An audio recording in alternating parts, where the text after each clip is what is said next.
Thank you very much, Mr. Chairman and members. I'd like to thank you for holding this hearing. Certainly, it's not expected of the Intelligence Committee, and I'm very pleased that we have so many members present today. And I'd like to beg your indulgence. I know you spoke of a time limit, but it is very difficult to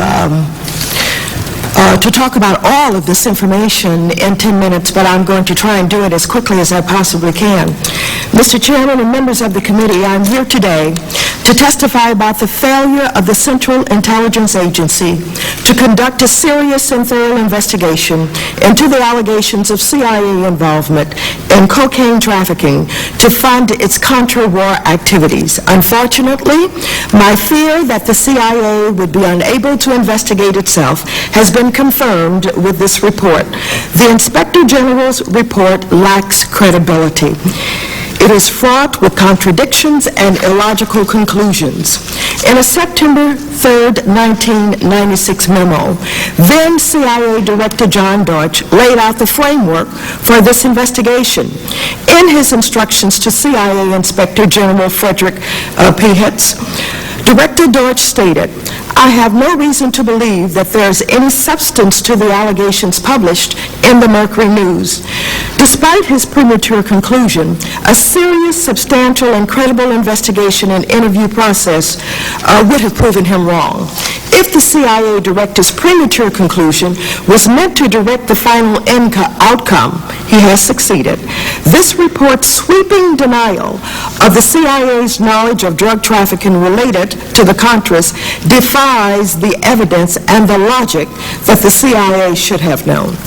From the days of the CIA's first response to the allegations raised in the Dark Alliance series, many skeptics believe that the CIA could never produce a credible or truthful review of wrongdoings by its own agency. These skeptics could point, if they'd like, to this Sunday's Los Angeles Times to confirm their fears. The Times reported, in another case, that after 37 years, the CIA finally admitted publicly the most profound deception imaginable on an American family. Thomas Pete Ray and his top-secret squadron of National Guard bombers were shot down during a CIA bombing mission in the Bay of Pigs debacle. For 37 years, the CIA denied that Mr. Ray and his squadron even existed, much less were shot down by Cuban troops in 1961. Only this month, faced with a document obtained by Freedom of Information Act request by the National Security Archives, did the CIA finally admit the truth 37 years later. My deep concern about the allegations raised in the Dark Alliance series that my government could have in any way been involved in or had knowledge of drug trafficking has caused me to spend much of my own time and resources to find out more about these allegations. After reading the Dark Alliance series, I interviewed Gary Webb, the writer of the series. And by the way, Mr. Chairman and members, Mr. Gary Webb is here today.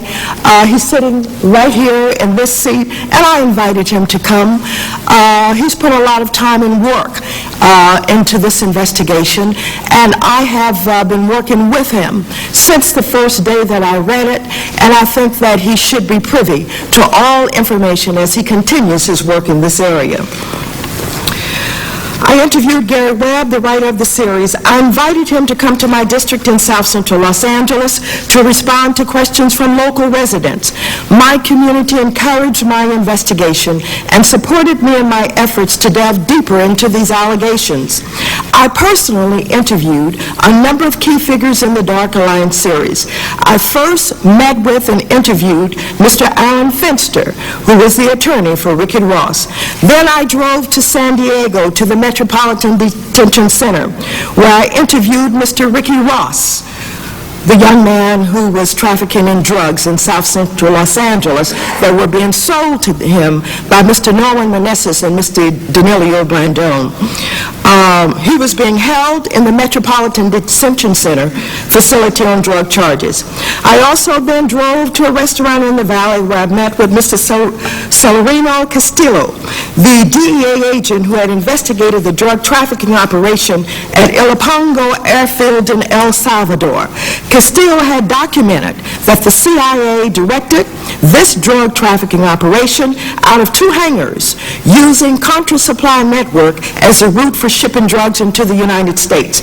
I then interviewed former LAPD officer Mike Rupert, who states he was forced to leave the LAPD after he uncovered a connection between the CIA and narcotic trafficking operations in California and Louisiana. Mr. Rupert also was interviewed by the CIA for its report.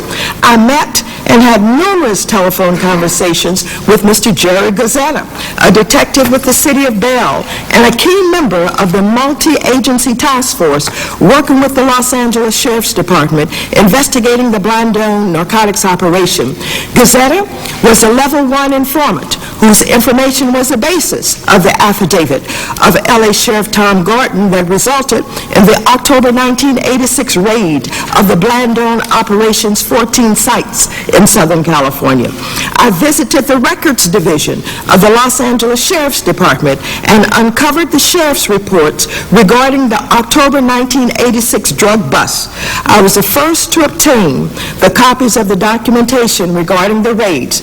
They had said prior to that time that they did not exist, they could not be found, and I literally went in and by accident was able to access these documents, and they quickly tried to retrieve them from me, and of course I refused to leave until I had copies of what should have been public documents. On January 3rd, 1997, using my own personal funds, I flew to Nicaragua to meet with Enrique Miranda Jaime, a former Sandinista official and drug partner of Norman Meneses, a central figure in the allegations in the Dark Alliance series. I was contacted by someone who had information about the Colombian cartels and their connection to Norman Meneses. When I arrived in Nicaragua, I was taken to the prison in the town of Grenada by State Department representatives where I met with Miranda himself. Mr. Miranda told me some of the information that he gave to the CIA in this investigation, which is reported on pages 54 and 55 of the IG's report.